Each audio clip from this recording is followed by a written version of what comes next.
அவ பேரை கேட்ட வானம் பூமி தானா சுத்தும் மழை அவர் போல ஒரு பெண்ணை கண்டால் அலைபாயா. നായക പ്രാധാന്യമുള്ള സിനിമാ മേഖലയിൽ തന്റേതായ ഇടം അല്ല തന്റെ മാത്രം ഇടം കണ്ടെത്തി അവിടെ നയൻതാര ഇങ്ങനെ തിളങ്ങി നിൽക്കുകയാണ്. സിനിമ വിജയിപ്പിക്കാൻ നായകൻ ആവശ്യമില്ലെന്ന് തെളിയിച്ചു. സ്ത്രീ കേന്ദ്രീകൃത സിനിമകൾക്കും പ്രേക്ഷകരുണ്ടെന്ന് കാട്ടിക്കൊടുത്തു.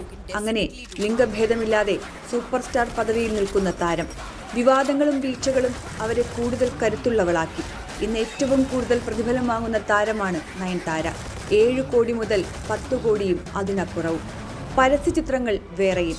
തിരുവല്ല സ്വദേശി കൂടിയാട്ട് കുര്യന്റെയും ഓമനയുടെയും മകളായി ജനിച്ച ഡയാന മറിയം കുര്യൻ പഠിക്കുന്ന കാലത്ത് ഒരു പാർട്ട് ടൈം ജോലിയായി മോഡലിംഗ് ചെയ്തു. കോളേജ് പഠനകാലത്ത് ബെസ്റ്റ് മോഡൽ ഇൻ കേരള ഫിനാലയുടെ റണ്ണറപ്പായി. തിരുവല്ല മാർത്തോമ കോളേജിൽ നിന്നും ഇംഗ്ലീഷ് സാഹിത്യത്തിൽ ബിരുദമെടുത്ത ശേഷം പ്രാദേശിക ചാനലിലെ ഫോൺ ഇൻ പരിപാടി അവതാരികയായി. പ്രോഗ്രാം കാണാനിടയായ സംവിധായകൻ ഫാസിൽ അവരെ കയ്യെത്തും ദൂരത്തെന്ന സിനിമയിലേക്ക് ക്ഷണിച്ചെങ്കിലും ഓഡിഷൻ കഴിഞ്ഞപ്പോൾ തിരിച്ചയച്ചു. ഇതോടെ സിനിമയിലേക്കില്ലെന്ന് തീരുമാനിച്ചെങ്കിലും ഡയാനയ്ക്ക് മുന്നിലെത്തിയത് സത്യൻ അന്തിക്കാടിന്റെ ക്ഷണം. ജയറാമിനൊപ്പം മനസ്സിനക്കരയിൽ നായികയായെത്തി. ഡയാന എന്ന പേര് മാറ്റി പെട്ടെന്ന് ശ്രദ്ധിക്കപ്പെടുന്ന ഒരു പേര് നിർദ്ദേശിച്ചതും സത്യൻ അന്തിക്കാട്. അങ്ങനെ ഡയാന മറിയം കുര്യൻ നയൻതാരയായി. 2005 അയ്യ വഴി തമിഴകത്തേക്ക്. രജനീകാന്തിനൊപ്പം ചന്ദ്രമുഖി ഹിറ്റായതോടെ രാശിയുള്ള നടിയായി നയൻസ്. ഗജനിയിലെ ഗ്ലാമർ വേഷം നയൻതാരയുടെ നാടൻ പെൺകുട്ടി എന്ന ലുക്കിനെ അപ്പാടെ പൊളിച്ചു. ലക്ഷ്മി, ബോസ് എന്ന ചിത്രങ്ങളിലൂടെ തെലുങ്കിലും ചുവടുറപ്പിച്ചു. പിന്നീട് ഗ്ലാമർ വേഷങ്ങളിലേക്ക് നയൻതാര മാറി. തൊഴിൽ മേഖലയിൽ പിടിച്ചു നിൽക്കാൻ കിട്ടുന്ന വേഷങ്ങൾ ചെയ്യണമെന്ന മറുപടിയിൽ അവർ ചോദ്യങ്ങളെ നേരിട്ടു.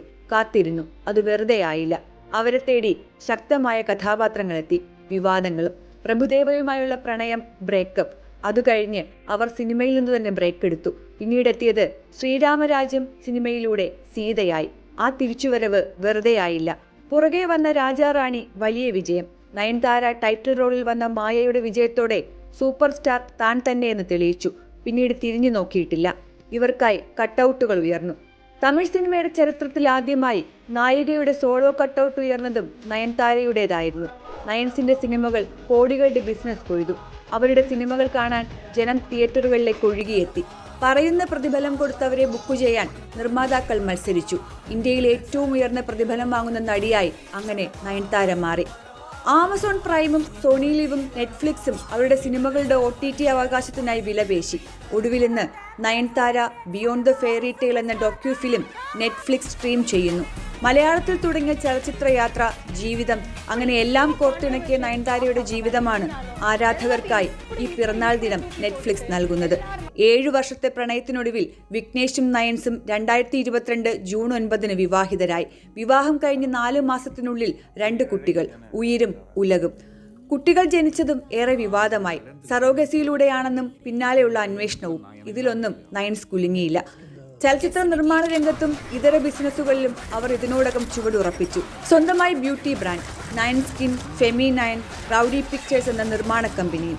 അങ്ങനെ നീളുന്ന ബിസിനസ് മേഖലകൾ. ഫോബ്സ് ഇന്ത്യയുടെ സെലിബ്രിറ്റി 100-ൽ ഇടം പിടിച്ചു. അഭിനയ ജീവിതം 2 പതിറ്റാണ്ട് പിന്നിടുമ്പോൾ ഇന്ന് താരത്തിന്റെ ആസ്തി 223 കോടിക്ക് മുകളിൽ. 8 ആഡംബര വാഹനങ്ങളും ഒരു പ്രൈവറ്റ് ജെറ്റും സ്വന്തമായുണ്ട്. തളരാത്ത പരിശ്രമം ഉണ്ടായാൽ നേടാനാകാത്തതായി ഒന്നുമില്ലെന്ന് നയൻസ് തെളിയിച്ചത് സ്വന്തം ജീവിതം കൊണ്ട് തന്നെയാണ്.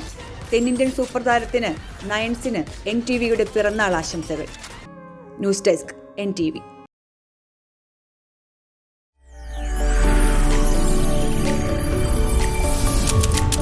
NTV UAE to the world.